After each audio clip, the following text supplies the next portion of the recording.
American capitalism is responsible for its share of sins. Oh, just a small share of sins.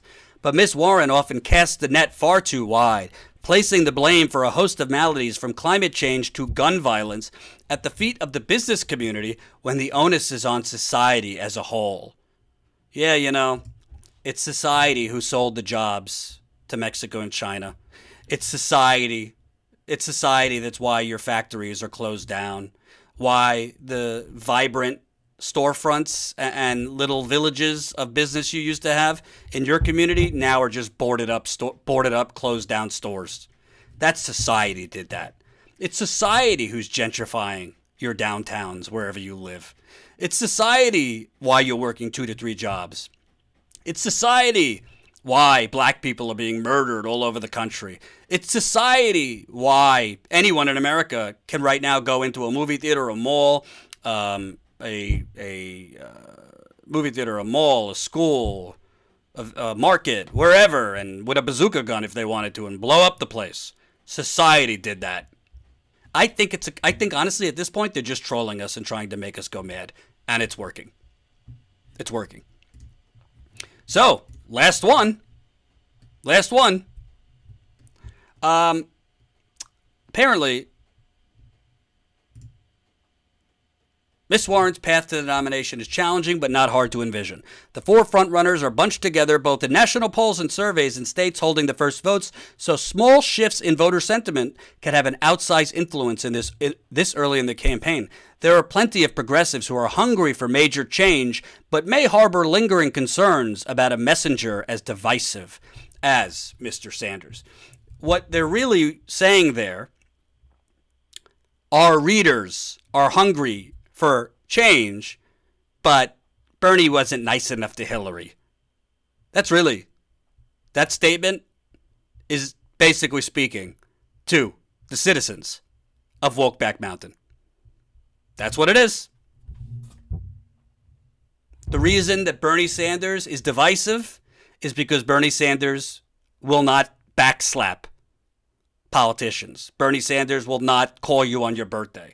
Bernie Sanders, as he told them, doesn't tolerate bullshit.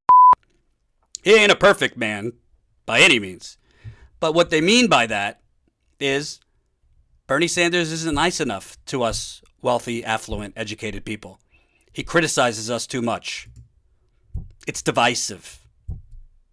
Well, apparently the American people are attracted to that. If that's divisive, the American people are attracted to it. Because he's leading in this poll. I've already showed you the other polls he's doing very well in or leading. Now you have the new early state tracking poll. This is from Morning Consult. Bernie's up 4 points.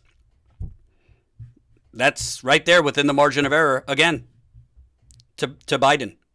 How Tom Steyer is here, don't let anyone ever tell you money can't buy office.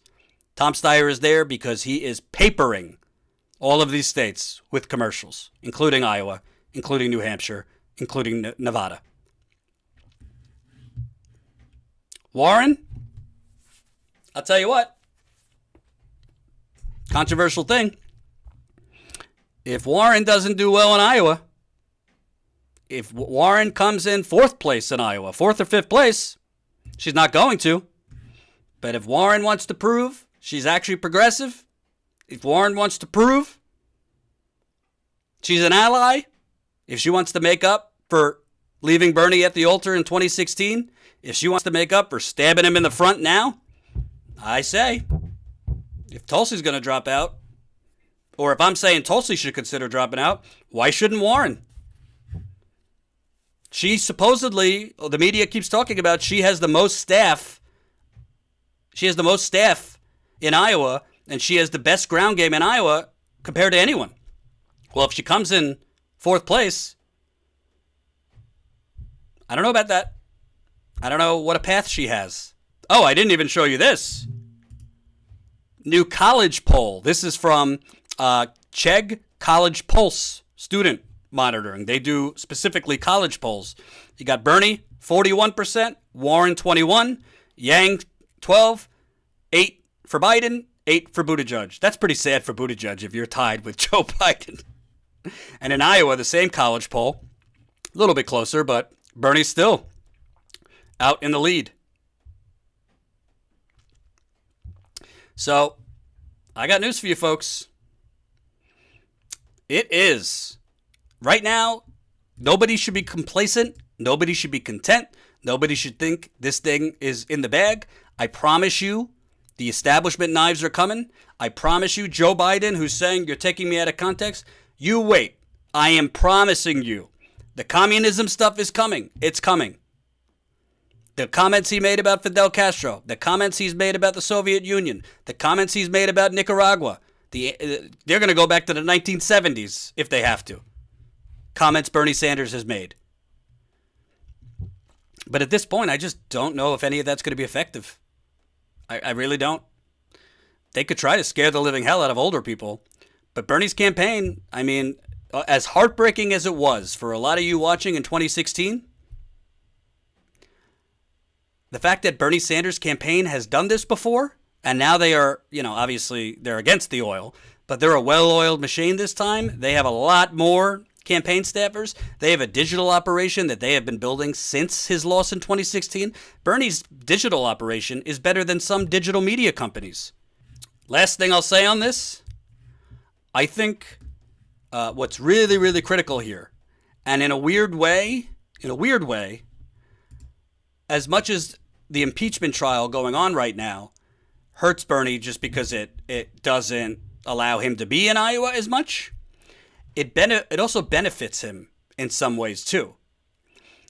CNN and MSNBC are pretty much wall-to-wall impeachment hearings, meaning they don't have the time to do ridiculous stories wall-to-wall like Elizabeth Warren, Bernie said something not nice to Elizabeth Warren.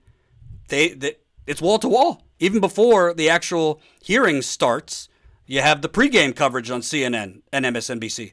So they don't have as much time to put propaganda out there against Bernie Sanders. I mean, at least what I've been watching is wall-to-wall on the impeachment. So Biden might put this stuff out about the communism, this stuff, but it's not going to have as much real estate because CNN and MSNBC, which that is where the older voters are watching.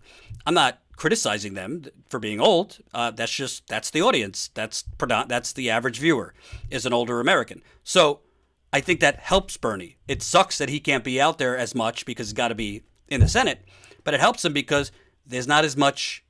There's no time for the propaganda.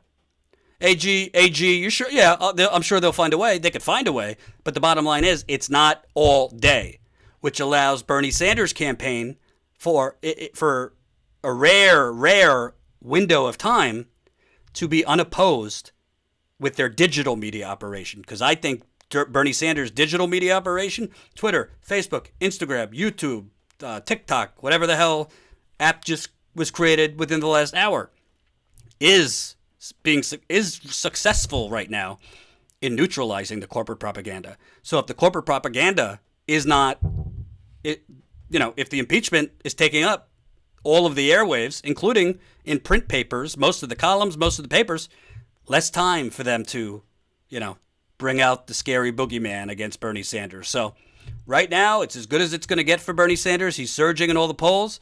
I think there's going to be quite a few banana peels thrown his way it's less than 2 weeks now, but it's looking good.